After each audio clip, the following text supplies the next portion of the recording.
Ndị be anyị ka eke unu mere, ama m na onye ọbụla nọ ọfụma. Ọkwa n'ọlụ ugwu na-ekwukwa n'ụbọchị tata, abịakwa m n'ụbọchị tata. Ọ bụrụ na ị na-anya n'aka m, ị ga-afụ ihe m bụ. Kịta bụ oge ọkụrụ. Ije ebe a na-ego ihe kịta, ọkụrụ jiri ebe niile. So kịta a na-eri ya per kilo 2 euro or 250. Mana ụmụ oge a ga-achọwa ọkụrụ anọ achọwa agaghị afụzie. Ị gaa na supermarket, ihe ga na-egotezi ekilo 7 euro 8 euro. So biko gbara ọsọ jee kịta gaga gote nke gị ka ị store ya na your fridge as much as you can. Gaa gote nke gị. Kịta bụ oge ọkụrụ. Negodo anya, negodo ka ọkụrụ nke a na-ama very fresh. Negodo anya, ne ka ọkụrụ nke a na-ama. Ọkụrụ na-adị very good. Ọ dị mma n'ahụ. It's good for fertility. Ọkụrụ anụnwa ị nwere ike iwere otu a taa ya ata. Ị nwekwara n'ike ịkọ ọtọ ya, sokuo ya na mmiri, chifo ịṅụọ ya just only overnight. Sokuo ya na mmiri ṅụọ ya. Ị nwekwara ike ịkọ ọtọ ya just steamuo ya a little ṅụọ. Gịnị ka ọ na-arụ n'ahụ? Ihe ọ na-arụ n'ahụ ka nkụ. Ụfọdụ na-asị na ha anaghị eri ọkụrụ. Eziokwu, ọ bụghị ihe niile ka ị ga-alaiki. Mana ebe ị laikighi ya, na-esiri ụmụ gị. Ụmụazị na-alaiki ọkụrụ soup very well. Ọ na-enyere ha aka mgbe ha na-amụ ihe n'onni. Mgbe ahụ ụmụazị ka na-amụ ino nni eno, ọ na-enyere ha aka ọfụma. Ha na-eno nni without no stress. Like di m adị alaiki ọkụrụ, mana onye ha anaghị m ka m hapụ ị na-esi ofe ọkụrụ. Awụ m di ọkụrụ my best soup so far. Ana m alaiki ọgbọnọ soup, mana di m anaghị alaiki ya. Onye ha enyekwana m, ụmụ m na-alaiki ọkụrụ very very well. Ha na-alaiki ya. Ụfọdụ na-asị na ha anaghị eri beans, ha anaghị eri ji, ọ na ha anaghị eri nke a. Ọ nke nwa bụ nne nọ n'ụlọ. Ọ ihe isiri nye ụmụazị ka ha ga-eri. Ejire maka ị naghị eri beans, ị kwụsị ide esi beans n'ụlọ. Sie dọbara ụmụazị, rie nke gị. Ihe eji na ị naghị eri ofe ọkụrụ, ịhapụ ị na-esiri ụmụ gị ofe ọkụrụ maka ị naghị eri ya, ọ hapụ ị na-esiri di gị. Ọkụrụ anụnwa dị mma for fertility. Ọ na-adị mma n'ahụ nwoke, ọ na-adịkwazị mma n'ahụ nwaanyị. Ịfụ nwaanyị ọbụla dị eri ọkụrụ, ọ bụkwasị ọkụrụ na-eme nwaanyị ahụ nwaanyị a na-emegharị. O nwere ihe na-apụta nwaanyị n'ahụ.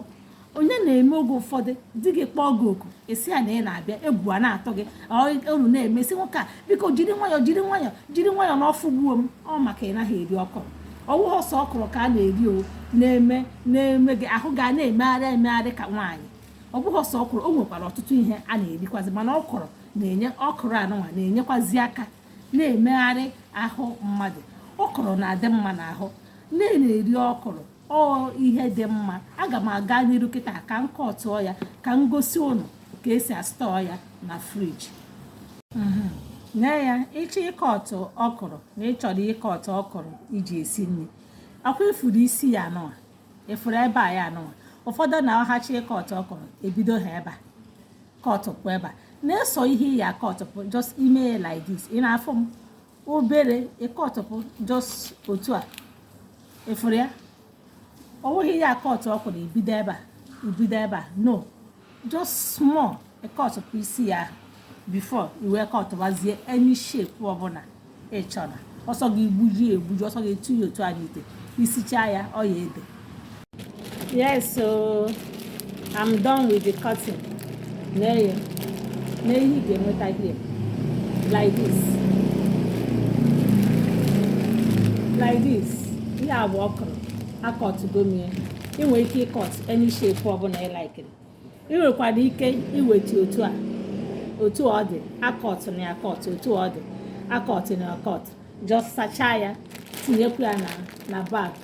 Na supermarket ada akọt ya akọt, otu a ka ha si asacha ya, tikọnye ya n'akpa. Mana mụ akọtụrụ nke m otu ọbụla ị chọrọ na isi mee nke gị mee ya, but I prefer cutting. Ọ ya bụ nchọ isi ozugbo, were m ihe ozugbo sie. Ọ bụrụ na ị bụ nwaanyị na ihe akọgo gị n'ahụ, this thing ọkwa ịfụrụ ya, ị na-afụ ya na ihe akọgo gị n'ahụ. Ọ maka na ide eri ọkụrụ, ide eri ihe kwesịrị na iri ya eri, nọ ya na ụdị ihe dị otu a ji wee kọ gị n'ahụ. So na-eri ọkụrụ ọfụma. O nwekwara ihe ndị ọzọ ị ga na-erikwa, ahụ gị a na-ewepụtakwa ụdị ihe kwesịrị na ọ ga na-ewepụta n'ahụ nwaanyị mgbe gị na di gị na-enwe mmekọ.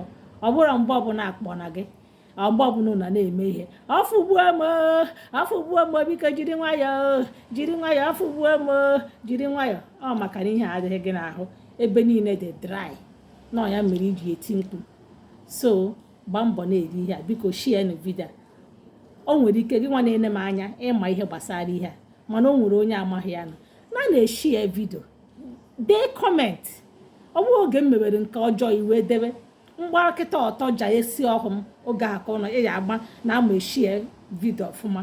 Biko na ndị be akwụkwọ na ka ọra n'ọnụ ka chi fonu ka ọ dịrị.